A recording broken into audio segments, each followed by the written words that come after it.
안녕하세요 여러분. 오늘의 흥미로운 영상 내용은 테슬라 주가 하락, 로보택시 출시에 대한 4가지 의문, 그리고 월마트 상속료, 대여를 이탈하고 반트럼프 운동에 합류에 관한 것입니다. 우선 좋아요 버튼을 누르고 채널 구독 및 알림 설정도 잊지 마세요. 여러분의 관심과 지지가 저희에게 큰 힘이 됩니다. 첫 영상은 미국의 대표 경제지 월스트리트 저널에 실린 테슬라 관련 심층 보도를 바탕으로 아주 중요한 소식을 전해드리겠습니다. 이번 뉴스의 중심에는 바로 로보택시가 있습니다. 일론 머스크가 이끄는 테슬라는 무인 자율주행 택시 서비스를 이루며 이번 달 안에 본격적으로 선보일 계획입니다. 하지만 그 발표와 동시에 주가가 다시 출렁이며 시장에서는 여러 의문이 제기되고 있습니다. 먼저 테슬라의 주가는 최근 5거래일 연속 상승을 마무리하지 못하고 목요일 오전장 시작 전 하락세를 보였습니다. 이날 시가 전 거래에서 테슬라 주가는 약 1.4% 떨어진 322달러 선에서 거래됐고 미국 주요 지수인 S&P 500과 다우지수 선물도 소폭 하락하며 전반적인 투자 심리가 약화됐다는 신호를 보였습니다. 흥미로운 점은 테슬라 주가는 올해 초와 비교해 약 19% 하락했지만 지난 12개월 동안만 놓고 보면 무려 91%나 상승했다는 점입니다. 특히 4월 20일 이후만 해도 약 37% 가까이 상승세를 보였는데요. 그 배경에는 1분기 실적 발표 당시 언급된 로보택시 출시에 대한 구체적 일정이 크게 작용했습니다. 하지만 이 상승 흐름은 최근 일론 머스크와 트럼프 대통령 간의 공개적인 갈등으로 잠시 흔들렸습니다. 두 사람의 SNS 설전이 이어졌던 바로 그 시기, 테슬라 주가는 단 이틀 만에 17% 넘게 급락했습니다. 하지만 머스크가 직접 트럼프 대통령에 대해 한 일부 발언을 후회한다는 메시지를 올리며 두 인물 간의 관계 회복 가능성이 부각되었고 시장도 다시 안정을 찾기 시작했습니다. 그리고 이제 투자자들의 시선은 오직 하나 바로 로보택시 출시일인 6월 20일에 집중되고 있습니다. 머스크는 이번 발표에서 텍사스 오스틴의 조립라인에서 6월 28일 첫 유료 고객을 태울 가능성이 있다고 언급했습니다. 즉, 단순한 개념 발표가 아닌 실제 유료 서비스가 시작될 수도 있다는 것입니다. 하지만 여전히 공개되지 않은 정보가 많습니다. 과연 몇 대의 차량으로 출발할 것인지, 안전은 어떻게 관리될지, 테슬라가 자체적으로 만든 승차 공유 앱은 어떤 방식으로 운영될지, 그리고 이 네트워크가 초청받은 사용자들에게만 제한될 것인지, 아니면 일반 대중에게도 열릴 것인지 등 아직 풀리지 않은 질문이 가득합니다. 테슬라 내부 소식통에 따르면 초기에는 차량 10대 정도로 시작할 가능성이 있으며 원격지에서 실시간으로 차량을 감시하는 운영자들이 함께 투입될 것으로 보입니다. 일종의 안전 보조 시스템이 함께 도입된다는 뜻이죠. 일부 투자자들은 초기에 테슬라의 로보택시 네트워크가 폐쇄형, 즉 초대한 사용자에게만 개방되는 방식으로 시작될 것이라고도 추측하고 있습니다. 하지만 분명한 건 이러한 궁금증들에 대한 답은 곧 나올 것이라는 점입니다. 만약 테슬라가 이번 오스틴에서의 초기 서비스를 성공적으로 안착시킨다면 미국 전역으로의 확장 가능성 또한 본격적으로 거론될 것입니다. 여기서 한 가지 더 짚어야 할 점이 있습니다. 테슬라의 주가는 그간 굉장히 높은 변동성을 보여왔습니다. 단기적인 뉴스와 머스크 개인의 발언 하나에 따라도 수십 %가 오르내리곤 했습니다. 하지만 그런 불확실성 속에서도 여전히 투자자들은 테슬라를 주의 깊게 지켜보고 있습니다. 이유는 간단합니다. 자율주행 시대의 상징, 로보택시를 최초로 상용화하는 기업이 될지도 모르기 때문입니다. 6월 20일, 과연 테슬라는 새로운 시대의 문을 열 수 있을까요? 앞으로의 흐름을 함께 지켜보시죠. 다음 영상은 월스트리트 저널의 보도를 바탕으로 미국 정치와 재계의 중심에서 벌어지고 있는 아주 흥미로운 사건을 소개해드리겠습니다.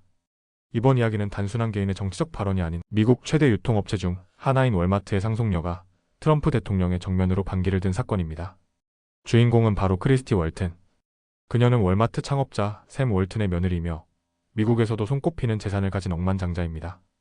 그리고 이번 주말 그녀는 미국 전역에 걸쳐 펼쳐지는 노 킹스라는 반트럼프 시위의 지지의 뜻을 밝히며 대형 신문의 전면 광고를 게재했습니다. 그녀가 광고에서 외친 문구는 이렇습니다. 독재자의 침략에 맞서 싸워야 합니다. 단순한 의견 표명이 아닙니다. 트럼프 대통령의 정치적 행보를 독재로 규정하고 시민들에게 직접 행동에 나서달라고 촉구한 것입니다. 이미 지난 3월에도 비슷한 광고를 낸 바 있었지만 이번에는 시위 일정과 맞물려 강력한 파장을 일으켰습니다. 광고가 실리자마자 온라인 공간은 술렁이기 시작했습니다. 트럼프 지지자들은 월마트에 대한 불매 운동을 촉구했고 반트럼프 진영에서는 그녀의 용기에 박수를 보냈습니다. 이에 대해 월마트 측은 즉시 선을 그었습니다. 크리스티 월튼의 광고는 월마트와 아무런 관련이 없습니다. 회사의 승인이나 지원도 없었습니다. 라고 발표했습니다. 그녀가 광고를 낼 당시 회사 측에는 아무런 통보도 하지 않았다는 것이죠. 사실 크리스티 월튼은 현재 월마트의 경영이나 가족 신탁에 관여하고 있지 않습니다.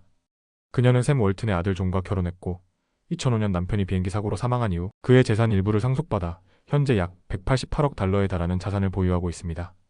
그녀는 월마트 본사가 있는 아칸소가 아닌 와이오밍의 잭슨홀에 거주하며 조용한 삶을 이어가고 있었지만 이번 발언으로 다시 세간의 주목을 받고 있습니다. 그녀의 아들 루카스 월트는 현재 가족이 보유한 월마트 지분을 관리하는 신탁의 주요 인물 중 하나로 그의 자산은 약 415억 달러에 달합니다. 즉, 이 가족은 미국 내 정치적 영향력과 경제력을 동시에 가진 대표적인 슈퍼리치입니다. 하지만 이번 사안은 단순히 돈 많은 상속녀의 의견 표현으로 끝나지 않습니다. 트럼프 대통령의 지지자들은 월마트 전체가 반트럼프 성향이라는 인상을 받을 수 있기 때문입니다. 실제로 최근 트럼프 대통령은 소셜미디어를 통해 월마트를 공개적으로 비판하며 관세를 감수할 준비를 하라고 경고한 바 있습니다. 이로 인해 보수 진영 일부는 월마트를 반미 기업처럼 인식하기 시작했습니다. 그렇다면 크리스티 월트는 왜 이렇게 강한 정치적 메시지를 내놓은 걸까요? 그녀는 원래 공화당과 민주당 모두에게 정치 후원을 해왔던 인물입니다. 그러나 최근 몇 년 동안은 트럼프 대통령에 반대하는 정치인과 시민운동에 더욱 무게를 두고 있습니다. 특히 보수 진영 내부에서도 트럼프를 비판하는 링컨 프로젝트에 50만 달러 이상을 기부했으며 카말라 해리스 부통령의 모금 행사를 주최하기도 했습니다. 그녀는 환경보호, 지역경제개발, 사회적 혁신에 집중하는 자선단체 이노바시오네스 알룸브라를 운영하며 사회의 건강한 변화에 기여하겠다는 신념을 밝혀왔습니다.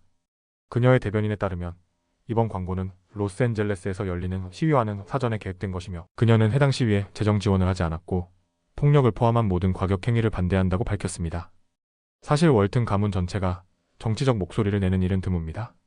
하지만 2021년에도 손자 중 한 명인 톰 월튼이 아칸소 지역 신문에 LGBTQ 커뮤니티를 지지하는 칼럼을 기고하며 가족 내 일부는 점점 더 사회적 목소리를 내고 있는 것으로 보입니다. 한편 월마트는 최근 몇 년간 다양한 사회적 압력에 직면해 왔습니다. 남부연합기 판매 중단, 총기 판매 제한, 그리고 다양성 프로그램 중단까지 항상 보수와 진보 양측의 공격을 동시에 받는 입장이기도 했습니다. 이번 크리스티 월튼의 행동은 또 한 번 그 긴장감을 높이고 있습니다. 대형 기업과 정치 부자와 권력, 그리고 미국 사회의 분열을 다시금 보여주는 상징적인 사례가 되고 있는 것이죠. 앞으로 그녀의 메시지가 어떤 파장을 가져올지, 또 월마트와 트럼프 대통령 간의 관계가 어떻게 전개될지 우리는 계속 지켜봐야 할 것입니다. 오늘은 여기까지입니다. 다음 영상에서 더 유익하고 흥미로운 내용으로 찾아뵙겠습니다. 이 영상은 투자 의견이 아닙니다. 매우 감사합니다.